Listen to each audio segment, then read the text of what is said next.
All right, how many of you love change? Next question. How many of you dislike change? Got one honest guy up here. If I were to guess, I think most of us dislike change. And I think it's something that we don't realize how much we like change. So I want to talk about something that it's an observation I've noticed, and it's not really in the Bible. I can't find any good verses to talk about it, but I'm going to talk about it because I think it affects us way more than we realize. And it's this: growth changes things. And so I'm going to try to communicate this idea of growth. And I think there's growth, it's the growth complexity. So when I'm talking about growth, I believe growth affects us way more than we're aware. And what's interesting about growth is how many of us talk about we love growth. But when we're in the middle and experiencing growth, the changes that growth brings, we dislike those. And so there's this tension between growth and change.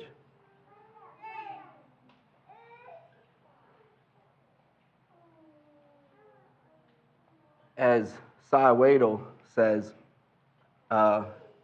he likes to grow up, but he doesn't like to go adulting.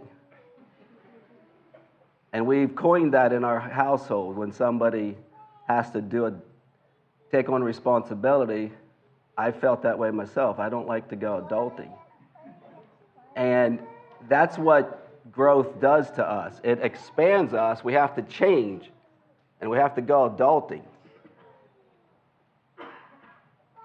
I think one of the fundamental metrics of growth is change, and I think it's something we don't connect the two. We claim on one hand to want and love growth, but on the other, we resist and complain about change. So what's interesting about growth in our lives? I think it's actually one of the metrics that will either break us or mature us. I think it's something in our life that we run into. When we think about growth, think about life around you. Think about you as a person, family. Think about life. Growth is everywhere around us, exploding and multiplying. It's actually going faster than we can keep up. So as we think about growth, one of the ways I want us to think about growth is, I think we often think of growth as in terms of pros and cons, or advantages or disadvantages. However, I want us to think about growth in a different way. Now, if I were to come to you and tell you that my 3-year-old child stopped growing, would you tell me that's a blessing? No, there's a little alarm would go off in your head, like there's something wrong, right? Like you don't call that good when a 3-year-old stops growing. So like growth or not growth shouldn't be necessarily pros and cons, advantages and disadvantages. It's a way of life.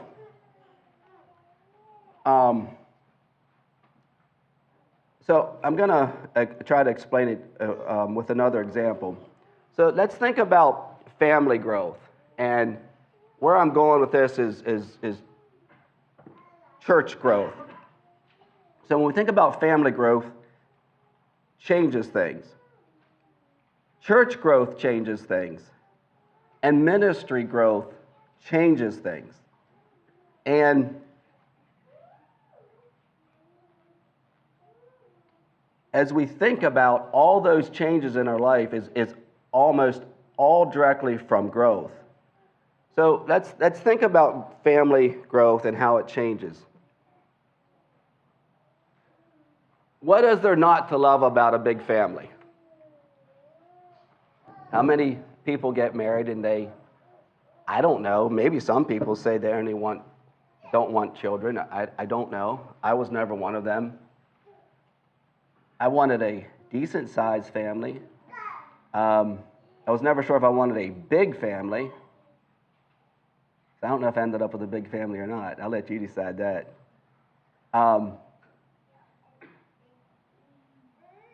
So what's interesting when we think about growth, there's these weird things around growth.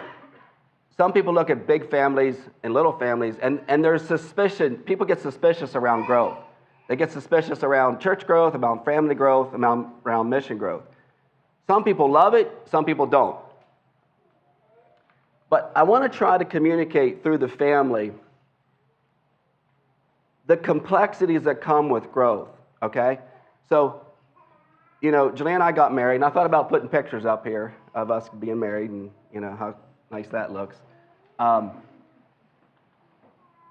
when you have a child, suddenly all the attention goes to this child. Like you thought you were busy before, like it just goes to another level. And what happens is as you raise your family, and you have how many children you have, we had 8. Your energy's all in that growth. Like you're in the grind. Like there's a lot of work. And your head's in that. What you don't realize, and this is what happens in growth, parents actually get embittered about the work that happens inside of that growth. They get disappointed, they get frustrated, mothers get frustrated, fathers can't make enough money. I mean, there's all kinds of demons that come into that thing. And it's all because of growth. Like, growth changes all these things. Now, if you think that's bad, it gets even more exciting when they grow up. 18, 19, then they get this thing and they start, wanting to get married. And for some reason, we've had 2 in our family that got married. We got another one thinking he's big enough to do it too. And so I want to communicate something really important about growth. Parents have this weird thing that happens when their children get married. You either have the father's bad side, they'll either get domineering or micromanaging, and mothers will either resort to manipulation. And I can't explain it all, but if it goes the wrong way, that's the wrong way. So learning to be okay when in-laws come into your family. There's a whole new family, a whole new background, a whole new way of thinking coming into your family. And the question is, are you able to handle that growth? That's a part of family. That's a part of multiplication. If you can't handle that, and so what it does is growth constantly changes your maturity level. So when you have your children, you mature. When they become teenagers and want to marry, you mature. It constantly changes. The changes demand that you mature. If you don't, it's not going to go well. Now, I don't know if there's such a thing as too big of a family or not. Like, I don't know. Is there such a thing as too small of a family? I'm not going to try to answer that.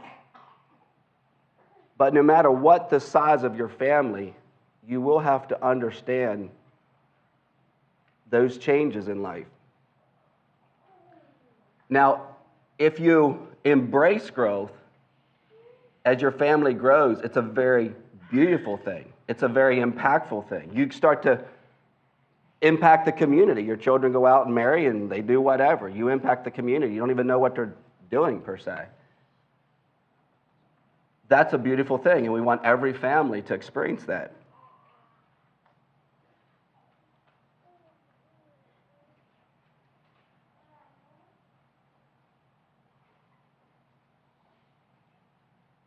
So let's talk about church growth. Changes things. And this is where I think about a lot. And this is where I'm a little weird. I think I said this before. I took I forget what you call them, personality test. And I came out a high strategy. This is my weird side. This is what I sit and think about. And I've watched, okay, and what put me onto this thing is as I've gotten older, I've watched how growth is actually the thing that breaks more families and churches apart and ministries than any single thing. There's a lot of people start out good, families, churches, and ministry. It's the growth, under the weight of growth, and I think misunderstanding what growth does, we break. And I'm going to argue it comes back to maturity, understanding what's happening in each of those steps. You know, what's there not to love about church growth? David's getting ready to go up here to church planters. I mean, you go up there, and you'll get to see. I've been going there several years, and you know, there's some young guys up there with big ideas, and I sit and kind of chuckle to myself, and I wonder, wonder if he knows what's coming. Because the maturity, understanding those changes and how to work with them is everything. You know, we talk about church growth. We want church expansion, starting new churches in exciting cities, starting new churches in exotic countries, starting new churches in the countryside, you know, like wherever you choose. Growth will happen. So the other thing is, think about this. If growth isn't happening, are you okay with that? Is that what you want?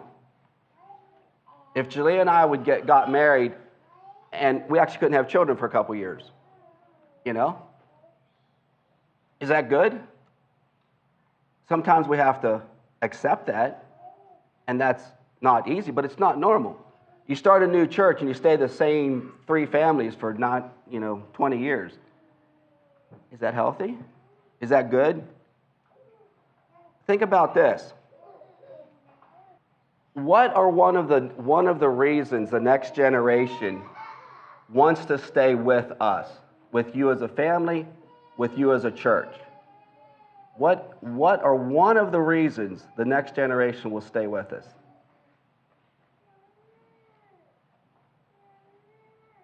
The first reason that they leave is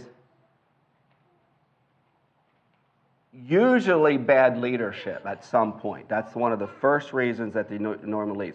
But what's the second reason that the next generation doesn't want to stay with us? They don't see a future. There isn't a future here. There's no one to marry.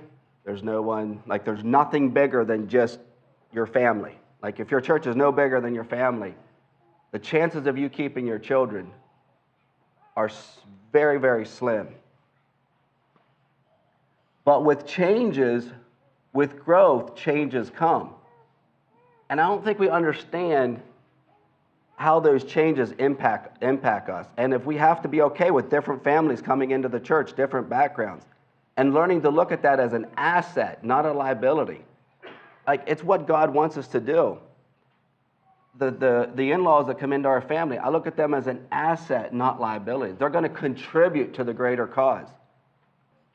People want to be a part of a church that's growing. I've seldom bumped into people that they want to go with maybe to a new church where it starts. There's a certain amount of people that'll do that. But after it's there a couple years, and if there's zero growth, people start to want to go somewhere else. So how does this change how you think about church growth? I don't know. It's something I wanted us as a church to really think about, the metrics of growth, and that we really need to start thinking about it. And when I'm done here, feel free to ask questions. I'm all on board with that. So another thing that growth does is it exposes how we're truly getting along. If we're a small group and we're getting along, as we grow, that actually exposes those weaknesses and the strengths. It exposes both. And as I said before, growth allows the next generation to get on board with us. And if we don't have growth, if it's not the right kind of growth, the next generation, they will get on a ship. Will it be the ship you want them to be on? That's the question. Are you a part of a ship that is worthy of them to get on for their future, for whatever? Which ship will it be?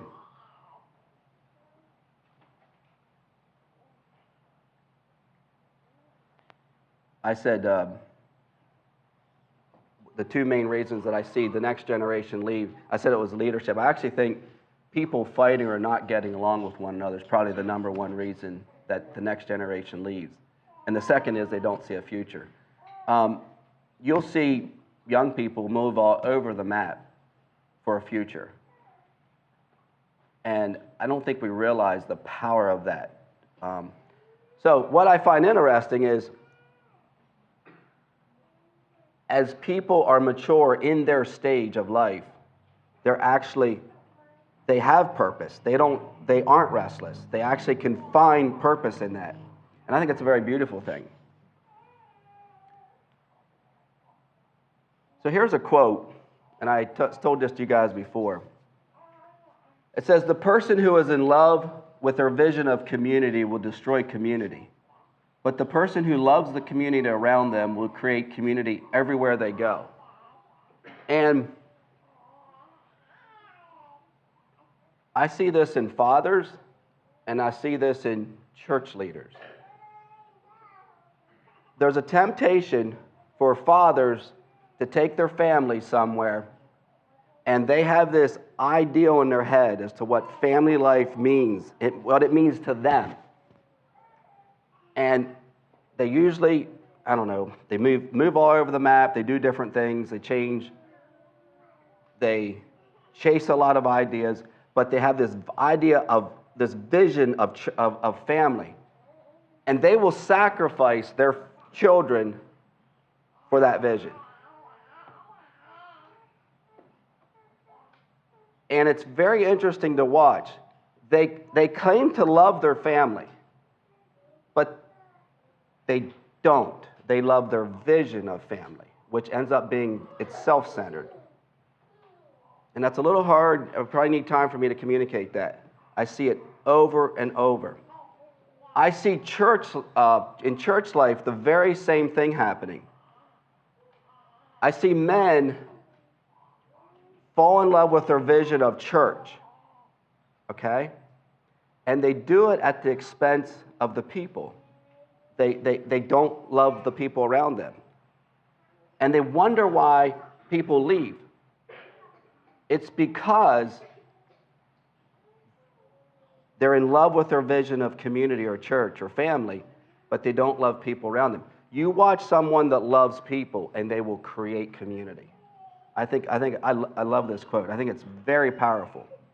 And I think it helps us as leaders of our family, churches, whatever you're doing, how to navigate.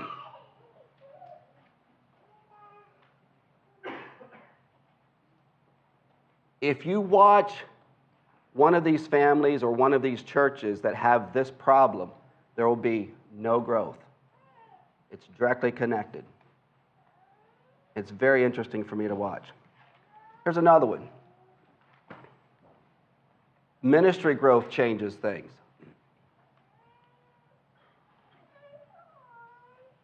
So the two that some of us are involved in, I would say most of us at some level, maybe not all of us, is we got Sound Faith, our ministry online. David and Deborah started Society of the Good Shepherd. Our family's been involved with that. There's been some of you guys, went down with that. And what's interesting, when the Historic Faith, the online courses started, David created all this work, and he's what are you, 74? Are you 74? 74. And the other day we were asking him, it's been a little while back, like, what's your goal for the historic faith? Well, he's like, well, if there's no other preachers come along and writers, and when I die, it dies with me. That's what he doesn't want. Well, that's the attitude and understanding to have about growth. Like, if we don't understand that growth is a part of bringing other people on board, everything will die with you.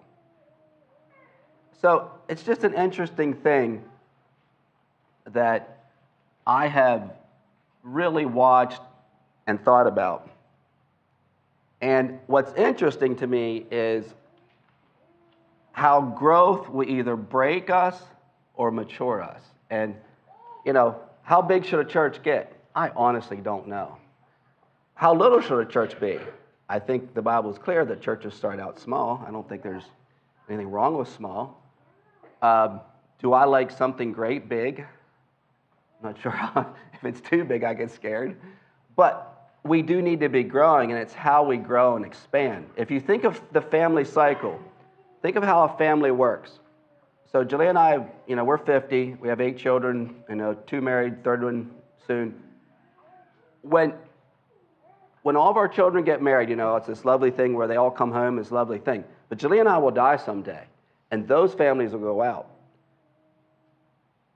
I don't know if that's a model to think about in church life. When you look at the Anabaptist movement, one of the things that they did was each brotherhood was their own autonomy. And I think there's something very powerful about that concept. I'm not big into conferences and that kind of thing, or big groups, fellowship movements. I think we need to keep moving. I'm not saying that's the only way. I'm not being critical one way or the other. I just think it's interesting how God has created models that actually work. Then when you do all this, community growth changes things. We will impact our community. From families, from church life. So my final question is, do we resist growth or embrace growth? And I think it's important that we choose between the two and be aware when we are resisting growth, we need to embrace it and understand how to go into the next generation.